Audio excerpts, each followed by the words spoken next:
प्रणाम।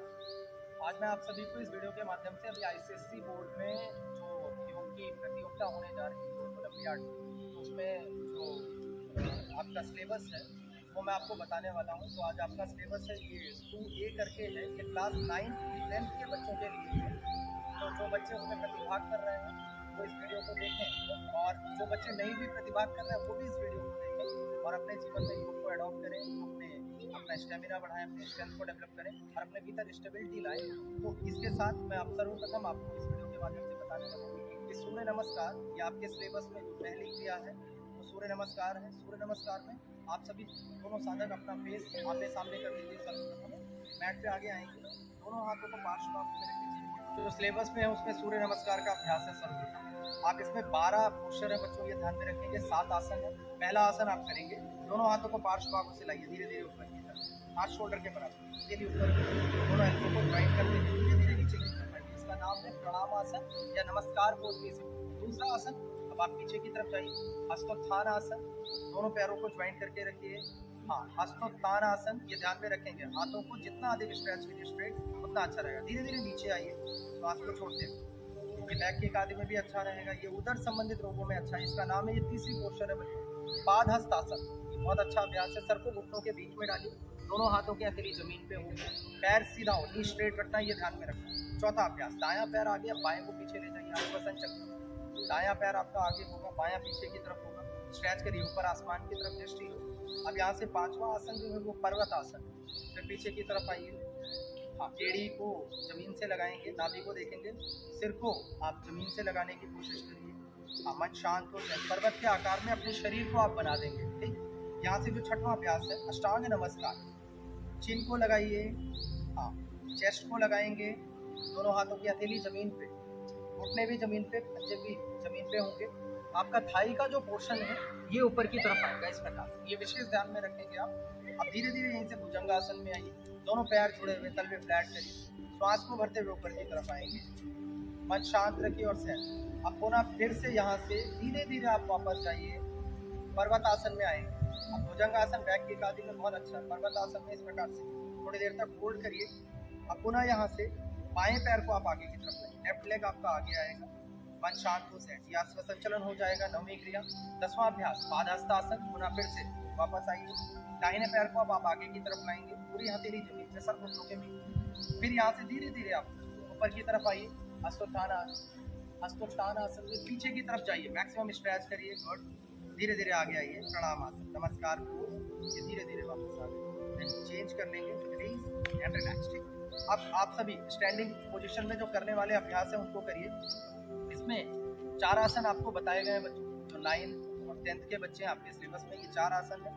सबसे पहला आसन जो है उसका नाम है वृक्ष आसन। ठीक, दोनों पैरों को आप ज्वाइन करके रखिए। अब दाहिने पैर को आप ऊपर की तरफ लाएंगे, राइट लेग को ऊपर की तरफ लाएंगे, श्वास को भरते हुए।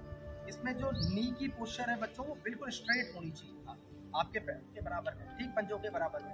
धीरे धीरे श्वास को भरते हुए पार्श्व भागों से ऊपर की तरफ आइए, हाथ कान से लगे हुए, सामने की तरफ दृष्टि हो, किसी भी स्थिर बिंदु पर आप देखने का प्रयास करिए, अपना ध्यान लगाइए। ये कंसंट्रेशन पावर को भी बढ़ाने में बहुत लाभकारी है। मेमोरी आपकी अच्छी होगी, आई लेवल आपका अच्छा होगा, और साथ ही साथ आप में स्टेबिलिटी आएगी और आप जो भी कार्य करेंगे उसे एकाग्रचित्त होकर कर सकेंगे, मानसिक रोगों में भी लाभ। धीरे धीरे वापस आइए, रिलीज एंड रिलैक्स।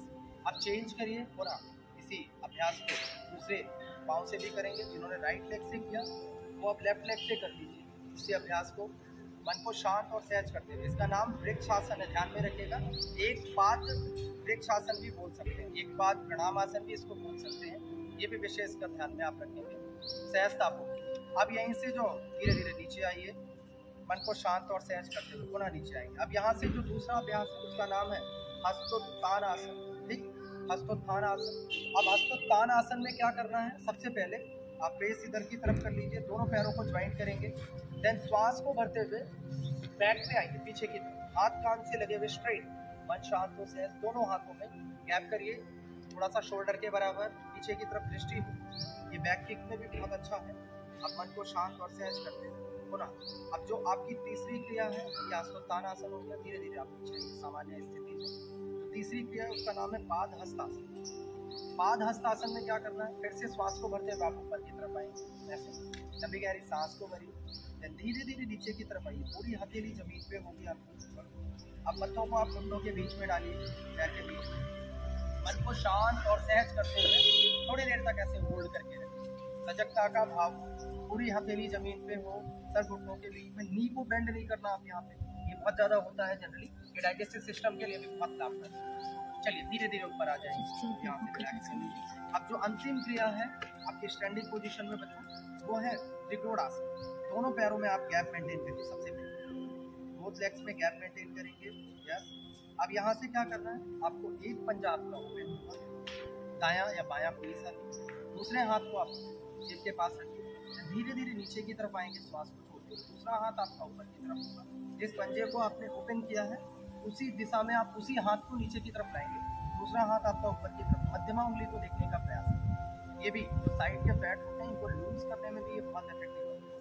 चलिए आप चेंज करिए, दाएं से किया, यदि बाएं से करेंगे इसी अभ्यास को, पुनः फिर से आइए विपरीत दिशा। सजगता का भाव रखते हुए थोड़ी देर तक जैसे आप होल्ड कर लेंगे, मन आपका शांत हो, सहज हो, सभी थोड़ी देर तक होल्ड करके रखिए। चलिए रिलैक्स कर लेंगे धीरे धीरे नीचे की तरफ आए। चलिए अब सिटिंग पोस्चर में आपको जो आसन करने हैं, 4 आसन ही आपके स्टैंडिंग पोस्चर में थे, सिटिंग में दोनों हाथ इसी प्रकार से, हाँ, फिर धीरे धीरे आप नीचे आ जाइए। अब सबसे पहले जो आप आसन करेंगे उसका नाम है सिंहासन, सिंहासन भी इसको बोलते हैं, ठीक है, सिंहासन या सिंहासन भी इसको बोलते हैं। दोनों नी में आप गैप करिए, हाथों की हथेली आपके अंदर की तरफ होगी, हाँ, दोनों हाथ दोनों पैरों में गैप करेंगे। सबसे पहले हाथों की हथेली आपके अंदर की तरफ होगी, जीभ को बाहर निकालिए, मुंह को खोलेंगे। अब एक साथ एक स्वर में ऐसे जोर से जीभ को बाहर निकाल के फिर ऐसे दहाड़ते हैं, इस तरीके से करते हैं। ये कफ संबंधित रोगों में बहुत अच्छा माना जाता है, ठीक, ये सिंहासन, इसको सिंहासन भी बोलते हैं। चलिए रिलैक्स कर लेंगे। अब यहाँ से जो दूसरी क्रिया करेंगे उसका नाम है उत्तान मंडूक आसन, ठीक। उत्तान मंडूक आसन में बच्चों नी में ऐसे गैप को आप रखना, देन क्या करना है, दोनों हाथों को आप ऊपर की तरफ लाइए। अब दाएं हाथ की हथेली को बाएं रिब से टच करिए, बाएं हाथ की हथेली को दाहिने रिब से ऐसे टच करेंगे पीछे। देखो आप 2-3 चीजें इसमें विशेष है। सबसे पहले तो तलवा आपका फ्लैट होगा, जैसे वज्रासन में बैठते हैं ऐसे। फिर क्या करना है, नी में गैप जरूर रखना है आपको। फिर उसके बाद विशेष क्या ध्यान में रखना है आपको, दाएं हाथ की हथेली बाएं रिब से टच करिए, बाएं हाथ की हथेली को दाएं रिब से आप टच करेंगे। ये उत्तान मंडूक आसन है। ये पोर्शन शोल्डर आदि की समस्या में खासकर बहुत अच्छा अभ्यास है, सर्वाइकल में भी बहुत अच्छा है।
अब आप जो आसन करेंगे उसका नाम है सर्वांग आसन। के बाद अब मत्स्य आसन करेंगे।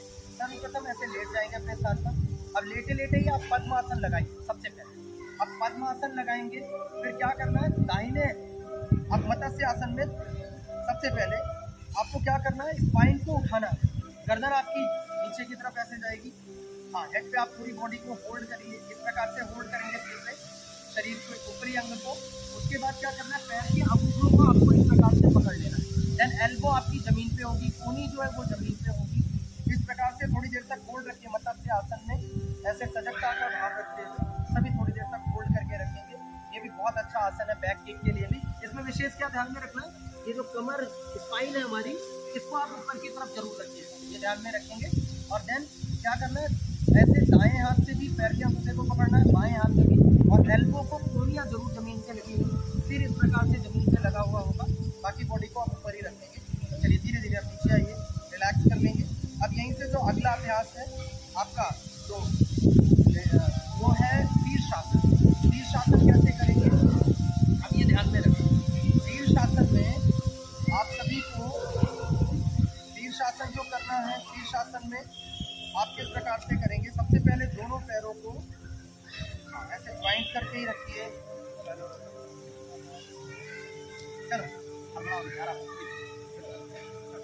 अब आप जो अगला अभ्यास करें बहुत बैलेंस करके रखें, फिर तुम चलिए आप शीर्षासन करेंगे। आप सबसे पहले ऐसे दोनों हाथों को आप इंटरलॉक करिए, देन सिर को आप जमीन पे रखेंगे। ये वॉल के सहारे आप करने की कोशिश करना बच्चों, अच्छा रहेगा। दीवार के सहारे हाथों को इंटरलॉक करेंगे, सिर को जमीन पे रखेंगे।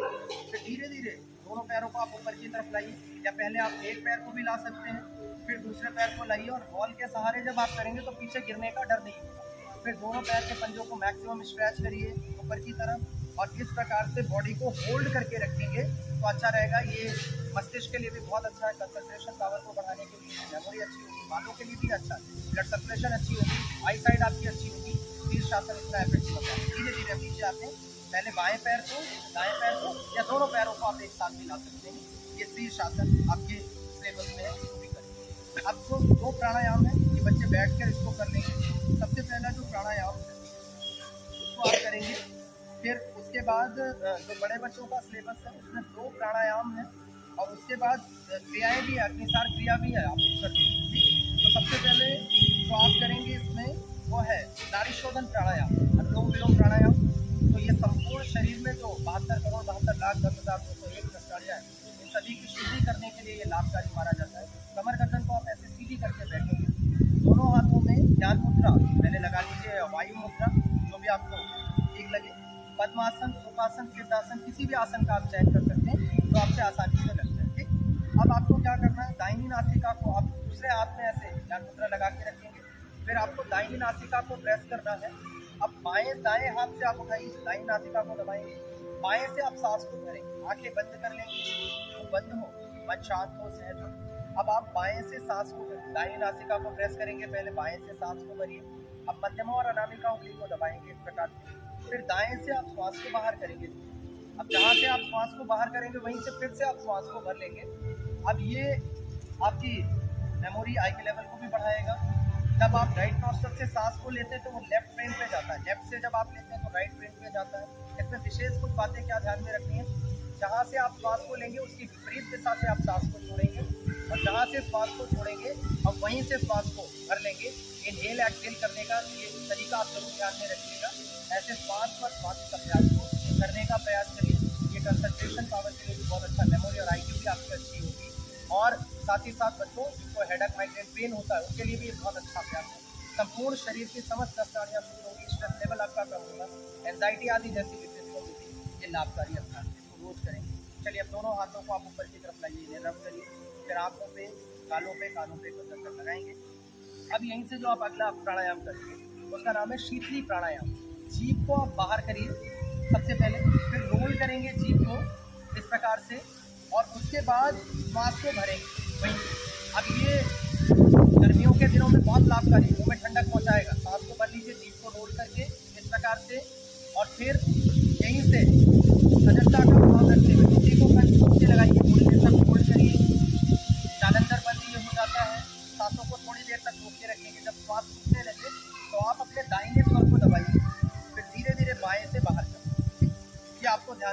ये शीतली प्राणायाम आपका हो जाएगा। एक बार फिर से इस अभ्यास को करेंगे। ये माउथ अल्सर आदि के लिए भी लाभकारी है। गर्मियों के दिनों में बहुत अच्छा अभ्यास माना जाता है। ठीक, कहीं आप ऐसी जगह हो जहाँ आपको पानी ना मिले, वहाँ पर भी आप इस अभ्यास को जीभ को ऐसे बोल करके ऑक्सीजन को इनटेक करिए, इनहेल करेंगे, फिर टूटी को कंठपूट से लगाएंगे, थोड़ी देर तक होल्ड करिए, फिर दाहिनी नासिका को दबाइए और एक्सहेल कर देंगे श्वास को धीरे धीरे बाएं से बाहर। तो इस अभ्यास को भी आप करेंगे। एक जो क्रिया है आपको वो करनी है। क्रियाओं में दो क्रियाएं आपको बताई जा रही हैं इसमें। एक अग्निसार क्रिया। अग्निसार क्रिया कैसे करना है? लंबी गहरी सांस को आप भरेंगे पहले, ठीक, सबसे पहले। अब श्वास को पूरा बाहर करिए, एक्सहेल करेंगे, फिर पेट को आप अंदर की तरफ खींचिए, पूरा पूरी सांस को भरिए सबसे पहले। हाँ, अब सांस को आप बाहर करिए। बच्चों, अगर नाक से ज़्यादा नहीं एक्सहेल कर पाना आप तो मुंह से बाहर कर देना, ठीक। पेट को बिल्कुल खाली कर दीजिए इस प्रकार से। अब पेट को आप अंदर की तरफ ले जाएंगे ऐसे, इस तरीके से थोड़ी देर तक होल्ड करिए, ठीक। अब यहाँ पे क्या करना है, फिर नाभि के निचले हिस्से से उठाएंगे, इसको धीरे धीरे ऐसे संचालित कर दीजिए। सजगता का भाव धीरे धीरे ऐसे चलाएंगे तो ये बहुत अच्छा रहेगा। ये अग्निसार क्रिया हो जाती है। श्वास को इस प्रकार से संचालित करेंगे, टुट्टी कंठकोप से लगाएंगे, जालंधर बंद, पेट को अंदर ले गए, उद्यान बंद हो जाता है और मलद्वार को भी ऊपर खींचते हैं। तो ये तीनों बंद के साथ इस अभ्यास को आप लगाने का प्रयास करिएगा। ये अग्निसार क्रिया। अब एक उद्यान क्रिया है, उद्यान बंद है। तो उद्यान बंद में क्या करना है? अग्निसार क्रिया उद्यान बंद में आपको क्या करना है, सांस को भरेंगे एक बार, ठीक, लंबी गहरी, फिर पूरी सांस को आप बाहर करेंगे, फिर से पेट को आप अंदर की तरफ लाएंगे। देन उद्यान बंद में थोड़ी देर तक होल्ड करके रखेंगे, सांस को भर लेंगे, पूरी सांस को बाहर करिए, एक्सहेल कर लेंगे और फिर यहीं से पेट को अंदर की तरफ खींच लीजिए, थोड़ी देर तक होल्ड करके रखिए। उद्यान बंद एक बार फिर से करेंगे, सांस को भरेंगे, इसमें पूरी श्वास को आप बाहर कर दीजिए सबसे पहले। हाँ, मुँह से या नाक से, जैसे कि आप पेट को बिल्कुल खाली नहीं, खाली पेट से करना है। फिर पेट को आप अंदर ले जाइए इसी प्रकार से, ठीक, और ऐसे थोड़ी देर तक होल्ड करके रखेंगे। पेट को जब पीठ से लगाते हैं बस इसी को उद्यान बंद कहते हैं, ध्यान में रखिए। थोड़ी देर तक होल्ड करेंगे। ये अल्सर आदि जैसे रोगों में भी लाभकारी है। चलिए रिलैक्स कर लीजिए अब आप सभी। अब ये आप सभी जो बड़े बच्चे हैं 9th और 10th के, वो आप इसको जरूर करिए। ये आप सभी के लिए लाभकारी रहेगा और प्रत्येक दिन इसको अपने जीवन में आत्मसात करिए। आप सभी अधिक से अधिक इस वीडियो को देखें, लाइक करें, शेयर करें और सब्सक्राइब करें हमारे चैनल को। सभी को बहुत बहुत धन्यवाद सभी को।